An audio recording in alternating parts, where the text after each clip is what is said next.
Bonjour à tous, j'espère que vous allez bien. On se retrouve pour le brief du jeudi 9 janvier 2025. On se fera un point Bitcoin, Ethereum. Vous avez choisi dans les commentaires l'analyse de Pendle. Du coup, je remets en jeu NMT contre Arkham. NMT qui est beaucoup revenu. C'est un altcoin IA donc je vous avais présenté il y a quelques semaines qui tient plutôt bien, qui surperforme face au reste du marché. Donc c'est à vous de décider entre les deux. Et également, n'hésitez pas à me proposer d'autres idées d'altcoin que je pourrais analyser. Également, on a fait un petit peu en copy trading. Donc, nos bots LIM ici sont en train de capturer les mouvements baissiers. Ils sont en train de les acheter, gardent du cash pour pouvoir acheter plus bas au cas où il y a une deuxième jambe baissière. L'objectif de ces bots est de gérer le risque correctement pour revendre le rebond en profit. Donc, c'est pour ça qu'hier, on a fait qu'un TP parce que les altcoins sont en train de descendre. On est en train de capturer les achats tranquillement. Je vous rappelle que pour ceux qui veulent rejoindre le copy trading, c'est 100% gratuit. On va relancer une deuxième phase sur nos stratégies d'accumulation. Donc pour ceux qui n'ont pas pu avoir de place, vous allez pouvoir obtenir une place sur les stratégies d'accumulation qui sont juste ici. Je vous les montre rapidement dans le catalogue, spot ici. Vous allez avoir les stratégies AQ2 qui vont arriver, qui seront actives et qui seront disponibles. Vous allez pouvoir les cocher. Et en fait, le but, ça va être également d'accumuler les altcoins sur cette baisse pour pouvoir les revendre beaucoup plus haut quelques semaines plus tard. Et en fait, il y a des catégories qui ont été faites, donc DeFi, Gaming, IA, etc. Donc vous pourrez cocher justement les catégories qui vous intéressent. Pour rejoindre, je le redis, c'est 100% gratuit. C'est le premier lien en commentaire épinglé. Ça vous ramène sur la page que je suis en train de vous montrer juste ici.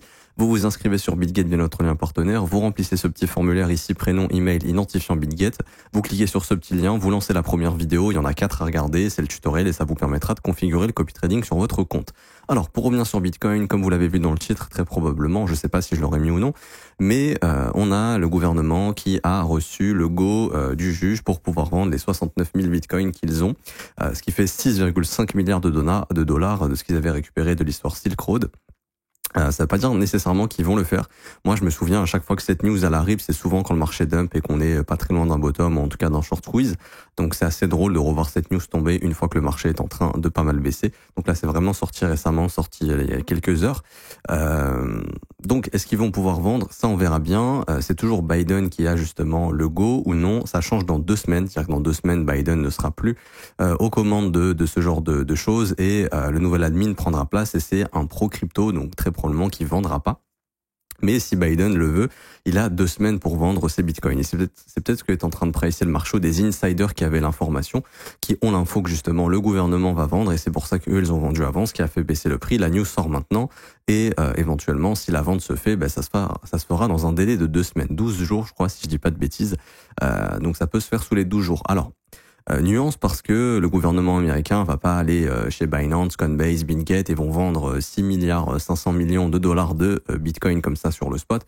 Vous vous doutez bien que ça se fait pas comme ça. Même quand le gouvernement allemand a vendu, il y a eu une opération de market making, c'est-à-dire qu'il y a des market makers qui ont absorbé la vente sur le spot et qui se sont hedgés sur les contrats dérivés. Là, si ça se fait, ça sera d'une manière assez similaire ou ça se fera en OTC. C'est-à-dire que OTC, c'est quoi? C'est par exemple, il y a des acheteurs qui vont se manifester, qui vont dire, moi, je suis prêt à vous acheter tant de bitcoin à tel prix. Imaginons le prix du marché aujourd'hui est à 93 000 dollars. Moi, je vous fais une offre pour 2500 BTC à 88 000 dollars. Et ensuite, le gouvernement américain accepte ou pas et l'échange se fait. C'est ça, les ventes OTC. C'est en dehors du marché, c'est de gré à gré. C'est vraiment des gens qui se mettent d'accord sur un prix et la transaction se passe en dehors du marché, ce qui n'impacte pas le marché. Ensuite, bien évidemment, les gens qui ont acheté les BTC en OTC peuvent, eux, les envoyer sur les marchés et les vendre s'ils estiment que c'est un bon moment de les vendre ou s'ils ont pu les avoir à un prix plus intéressant qu'au marché. Mais ça, c'est une autre histoire. Donc, c'est encore des news comme ça qui sortent, qui génère de la peur, etc. À chaque fois que ce genre de news arrive, je vous le dis, on n'est pas très loin d'un bottom. Ça veut pas dire nécessairement que là, on va bottom, je le redis, mais historiquement, c'est vrai qu'à chaque fois que les mecs sortent cette news, c'est pas très loin d'un bottom. En tout cas, c'est quand le marché saigne. Donc, j'ai l'impression que c'est un peu... c'est republié, histoire de faire un petit peu peur aux gens. Maintenant, on va faire le point technique. Et encore une fois, si ça se vend, ce sera pas vendu au spot. Et même si c'est vendu au spot, il y aura une absorption de market maker. C'est comme quand Saylor achète pour 3 milliards de bitcoin. Pourquoi le prix du bitcoin n'explose pas? Parce que ce sont des algorithmes qui achètent et qui sont programmés pour impacter le moins possible le prix. Bah oui, si Saylor il se met à acheter comme un débile à coût de 100 millions de dollars toutes les 2 minutes et que l'order book il est fin, il va faire monter le prix. Donc il va acheter plus cher. Donc en fait, il y a des algorithmes aussi qui sont mis en place en accord avec des market makers, etc. Donc c'est généralement Coinbase qui s'occupe des achats de Michael Saylor quand il veut acheter des milliards de bitcoin. Et en fait, leurs algos sont faits pour, si j'achète et que le prix bouge de 0,1%, alors j'achète. Si gros sell limite se met et que je peux acheter avec un petit slippage, j'achète. Enfin, c'est plein de petites conditions comme ça, pour ceux qui connaissent un petit peu le code et le développement, qui leur permet d'acheter à ces algorithmes. Mais c'est pas genre ça et l'or comme un débile qui vient, qui clique sur le bouton acheter. Ah, je vais acheter 1 milliard maintenant. Ah, bah, une grosse mèche de $3 000 qui débarque. Non, c'est pas comme ça que ça se fait. Donc là, ça sera exactement la même chose. Donc ça génère de la peur. Bien sûr, ça va générer de l'offre si jamais actuellement le go est donné autour des 2 semaines pour vendre ces bitcoins-là. Beaucoup d'investisseurs vont se dire, ok, bon, bah, ils vendent. C'est bizarre, pourquoi il n'y a pas de réserve stratégique, machin. Bon, encore une fois, Biden ne va pas mettre en place de réserve stratégique, c'est dans 2 semaines qu'il y en aurait potentiellement une au cours de l'année 2025, le temps que le nouvel admin arrive. Donc ça, faut bien le comprendre. Et donc ça, bah, faudra prendre ça en compte. Et par exemple, ce qui pourrait arriver, c'est le gouvernement là sous Biden qui vend les bitcoins et Trump qui, avec son admin, dans 2 mois, dit bah oui, les bitcoins qu'on a vendus, on va racheter le triple. Ça serait une super bonne news pour pouvoir repartir beaucoup plus haut par la suite, par exemple. Alors, maintenant, pour revenir d'un point de vue technique, les gros points d'intérêt n'ont pas encore été atteints, ce qui veut dire qu'il est encore possible de voir le Bitcoin aller chasser sous les 91 510 $. Ce sera le prochain point d'intérêt majeur. Est-ce qu'on a bottom ici d'un point de vue technique? Pour l'instant, non. En tout cas, moi, ce que je vois du côté order flow, c'est des gens qui sont short, mais énormément. Enfin, j'ai surtout vu les longues se faire massacrer et beaucoup de gens shorter là cette descente qui est moins agressive que celle-ci. Et pour moi, il y a probablement un short squeeze qui va arriver à un moment donné, et je serais plutôt dans l'optique de me dire qu'aujourd'hui, ça va être une journée calme. À la limite, une journée calme avec une prise de stop du plus bas d'hier. C'est-à-dire qu'en gros, on va revenir ici, ou on va venir prendre les 91 510. Mais une fois que ces niveaux de stop vont être repris, je m'attends plutôt à un short squeeze. Short squeeze, ça veut pas dire on remonte, on repart to the moon. Pour l'instant, non. C'est juste d'un point de vue order flow. Je vois énormément de shorter plein de gens shorter sur ces plus bas ici. Donc le marché aurait de l'intérêt à faire un rebond, liquider ses shorts avant d'aller chercher plus bas éventuellement. Et quelle serait la news qui pourrait permettre de faire ça? C'est demain le NFP. Ce qu'il faut comprendre, c'est qu'aujourd'hui, il n'y a pas de news écho. Du coup, le prix pourrait consolider ou à la limite, comme je vous ai dit, venir prendre ce lot, faire un petit peu peur, ou venir carrément chercher le lot des 91 510. Mais si le plus bas d'hier ou le plus bas des 91 510 est pris avant le NFP, là, je m'attendrais vraiment à un short squeeze derrière. Pourquoi? Parce que comme je vous le dis, il y a plein de gens qui sont short. Et en fait, si les news, elles sont bonnes, alors le NFP, en fait, ce qu'on aimerait, c'est que le NFP, il soit bas. Si le NFP est bas, ça veut dire qu'il y a peu de création d'emplois. Et s'il y a peu de création d'emplois, ça veut dire que le marché du travail peut ralentir. En fait, le marché attend que des mauvaises news pour pouvoir pumper, parce que plus les news sont bonnes, plus justement, ça indique que le marché du travail est fort. Et si le marché du travail est fort, on peut pas baisser les taux parce que l'économie est trop forte, l'inflation persiste et on peut pas baisser les taux d'intérêt. Et actuellement, c'est ce qu'on est en train de pricer, des taux d'intérêt qui vont rester plus hauts, plus longtemps que prévu. C'est pour ça que les marchés assets à risque baissent, donc les indices, le Bitcoin, etc. On est très corrélé aux indices actuellement, comme vous pouvez le voir ici. Et en gros, vendredi, on a la news du NFP, et par exemple, si la news du NFP n'est pas bonne, entre guillemets, donc que par exemple le chiffre est bas ici, donc là, actuellement, on a un forecast à 164 000. Le preview, donc le résultat précédent, était à 227 000. Si par exemple aujourd'hui on est à 130 000, on serait bien en dessous des attentes. On aurait un chiffre du NFP qui baisse, donc moins de création d'emplois, ce qui indiquerait que le marché du travail ralentit. Et ça pourrait redonner de l'espoir au marché en se disant, ok, le marché du travail, il continue de ralentir. Powell ne va pas laisser ça, et probablement la politique rechangera assez rapidement au cours des prochains mois. Et en fait, si on a ces datas-là, ça pourrait faire le short squeeze. Donc personnellement, le prix est toujours baissier, j'ai aucune raison de penser bullish là tout de suite, mais ce qui me fait dire qu'on aura un squeeze très probablement, je pense que ce sera demain au vu de tous les gens qui ont shorté comme des fous ici. Pour moi, l'intérêt du marché, avant d'aller chercher les gros points d'intérêt qui nous attendent plus bas, je pense qu'il y a de l'intérêt à short squeeze les gens, en fait, à dégager les gens qui sont dans leur short, à rebloquer des acheteurs et ensuite d'aller faire le bouquet final, le finish sous les 89 000 $. C'est comme ça que je vois les choses pour l'instant. Je pourrais totalement changer d'avis en fonction de la dynamique du prix ici. Mais c'est un peu comme ça que je vois les choses. Alors, d'un point de vue daily également, bon, on a perdu l'imbalance haussière ici. Bon, on peut pas encore dire que c'est vraiment perdu, on peut très bien revenir dedans. Mais en théorie, ça peut nous rejeter. Moi, cette imbalance, je m'en fous un peu pour être honnête. Ce que je vais surveiller, c'est l'imbalance baissière qui s'est formée ici avec ce qu'on appelle une reversal candle, juste là, donc une bougie de retournement. Je ne serais pas étonné que le NFP, en fait, de demain, nous ramène chercher le plus haut de mercredi au-dessus des 97 200 $. Dans cette imbalance baissier. Parce qu'en fait, les 97 200, ça correspond à tous les sommets qui sont en train de s'accumuler, et vous doutez bien que tous les mecs qui sont en train de shorter, ils ont tous leur stop où? Au-dessus de cette trendline, ici. Ils ont tous leur stop au-dessus de ce sommet probablement. Donc c'est pour ça que je ne serais pas du tout étonné que le marché puisse revenir. Par exemple, si on a un short squeeze avec le NFP de demain, faire quelque chose comme ça, le short squeeze, et ensuite là on sera fixé si c'est une vraie reprise haussière. Si c'est pas une vraie reprise haussière, on aura le finish ici en continuation baissière. Alors je sais pas encore une fois si ce short squeeze va arriver, parce qu'autant demain les chiffres du NFP ils sont très bons, c'est-à-dire qu'en gros il y a une grosse création d'emplois. Genre on est à 200 000 et là le marché il l'apprécie pas du tout et on se mange une claque, on se reprend une claque monumentale. C'est-à-dire que le truc là il accélère énormément parce que les datas sont pas bonnes.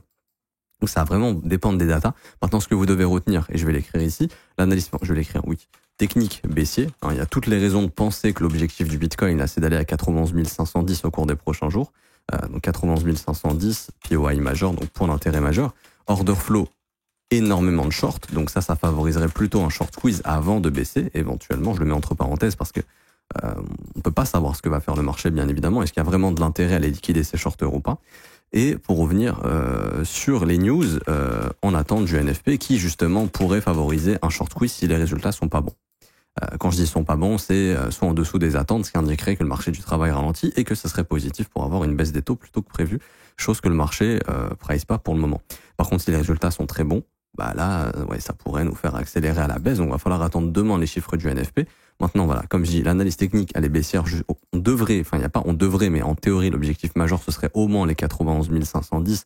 Et je vous dirais même, l'idée maintenant serait vraiment d'aller faire un tour dans ce morceau d'imbalance en weekly. Mais si tout le monde est en train de shorter ici, il y aura un short squeeze avant, probablement. Et c'est de se dire aussi qu'on attend justement le fameux NFP. Est-ce que c'est intéressant de commencer à racheter ici du Bitcoin? Pour moi, oui, toujours. Maintenant, en termes d'altcoin, ça va dépendre des assets. Il y a des assets, clairement, 90% du marché est en divergence avec Bitcoin. C'est-à-dire que il y a que 10% des assets qui sont en convergence ou plus fort que Bitcoin. Et pour moi, c'est sur ces assets-là qu'il faut aller. Tous ceux qui enchaînent des plus bas et des plus bas depuis plusieurs semaines, malheureusement, je pense qu'ils sont à éviter. Et du coup, ici, j'ai pas plus de choses à dire. On va aller sur Ethereum. Et lui, Ethereum, alors, c'est un peu différent. Bon, je le rappelle, hein, il a confirmé ce qu'on appelle consolidation, manipulation, expansion. Donc lui, son objectif, ce serait d'aller chercher au moins les $3100. Mais avant d'y aller, il a déjà atteint des points d'intérêt qui sont sympas. Puisque on peut voir qu'en weekly, ici, il a chassé le plus bas de la semaine du 30 décembre et le plus bas de la semaine du 23 décembre. Donc c'est ce qui pourrait justifier également pour Ethereum un rebond avant d'aller s'occuper du plus bas des 3100 et du plus bas des $3000 si tel est son objectif. Et je vous rappelle qu'il y a beaucoup d'objectifs ici de continuation baissière qui nous ramèneraient sur les 2700, $2800. Maintenant, il est tout à fait possible de bottom ici. Pourquoi? Parce que tous les stops ont été pris en fait avant le dernier creux. Et en fait, si jamais le marché il n'est pas dans une optique de continuation baissière, mais de former un creux ascendant, bon bah c'est ici exactement qu'on pouvait le faire, c'est-à-dire à $3211, puisque vous prenez le dernier creux, lui on dit que c'est le creux qui va ne pas être chassé, vous prenez tout ce qui est intermédiaire, c'était ici, ça a été chassé, donc si on veut faire un creux ascendant, c'est parfaitement là où le marché est venu. Donc ça c'est ce qui pourrait justifier un creux ascendant, une reprise haussière. Et pour moi la reprise haussière serait confirmée à nouveau si le marché réintègre au-dessus des $3550 à peu près, ressortir de ce range pour définitivement le casser au nord et prendre le contre-pied pour aller péter la résistance des 4100. Maintenant, comme vous le voyez, il y a du chemin et ce qui est très probable, je pense, pour le NFP, comme vous le voyez ici, on a un méga imbalance baissier qui s'est dessiné juste ici, donc de cette mèche à cette mèche.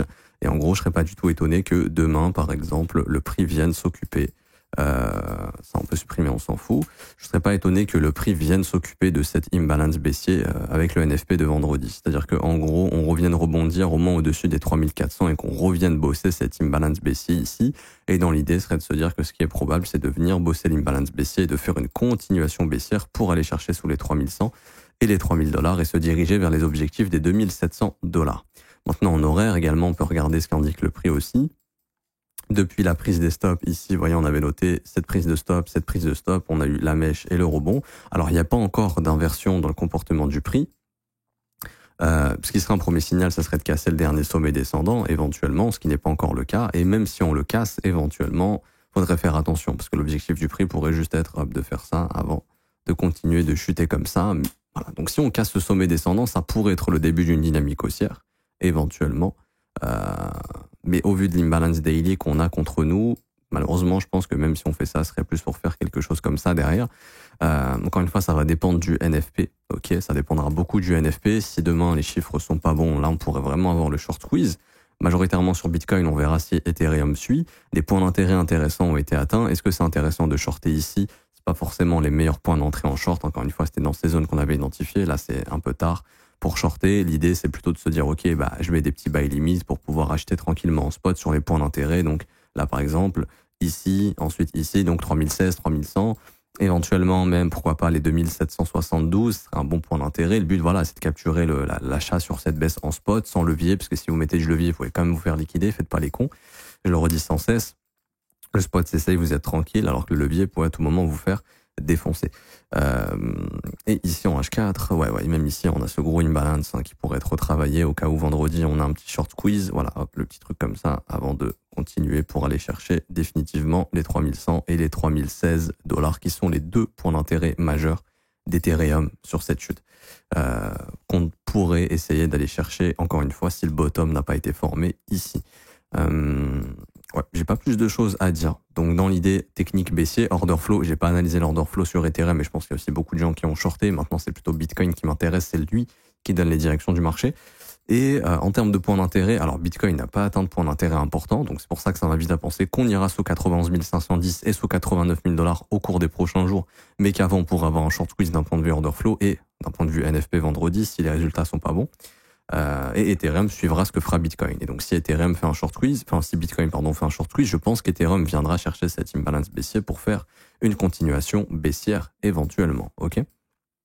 Je m'arrête ici pour aujourd'hui, j'espère que ça vous aura plu. Si c'est le cas, n'hésitez pas à laisser un petit pouce bleu, vous abonner si ce n'est pas déjà fait, à mettre un petit commentaire. Merci à ceux qui jouent le jeu, je vous remercie énormément. Je vous rappelle qu'en commentaire épinglé, vous avez accès à la formation gratuite, les pépites altcoin, le copy trading, donc nos algorithmes de trading. Vous conservez 100% des gains, c'est 100% sécurisé, c'est 100% gratuit également. Et vous avez aussi la possibilité de rejoindre mon école de trading juste ici, si vous voulez vous former à mes côtés. Avec les élèves, je vais faire une watchlist des assets qui convergent et qui sont forts sur ce cycle pour pouvoir justement se focus sur ces assets-là. En achetant le dip actuel. Parce qu'en fait, il faut bien comprendre qu'on est dans un bull run, qu'on a des assets qui performent, mais que pas toutes les crypto-monnaies performent. Je vous ai fait une vidéo sur ça hier, en vous expliquant pourquoi ce phénomène est en train d'arriver actuellement, et que c'est tout à fait normal, et que le marché est en train justement de devenir mature, de devenir de plus en plus important, et c'est pour ça que ce phénomène arrive, et qu'il faut se concentrer là où l'argent va, et c'est ce qu'on va regarder avec les élèves aujourd'hui. Également, vous aurez accès à la formation de l'école, 19 heures de cours vidéo, 8 modules. Ça commence à 49 € par mois, c'est sans engagement, vous pouvez essayer un mois et arrêter. Vous avez sinon les offres 3, 6 et 12 mois qui sont moins chères si vous voulez vous engager et faire un paiement one shot. Et vous avez également les témoignages des membres légèrement plus bas.